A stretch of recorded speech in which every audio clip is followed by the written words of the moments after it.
අම්මත් එක්ක මොනවද ඔයා කියවන්නේ? සුද්ධි? අම්මට මොනවද කියන්නේ ඔයා? ඇයි මොනවද ඕනේ?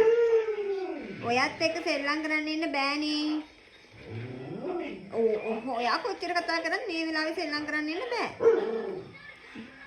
අම්මට එන්න පුළුවන් සෙල්ලම් කරන්න. ඔයා මාර ළමයි ඉන්නේ.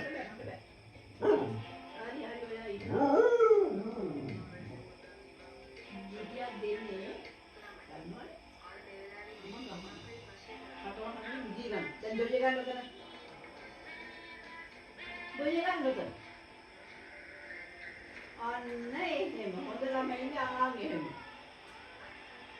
දැන් කට වහාගෙන ඉන්න අපිට කීයක බලන්න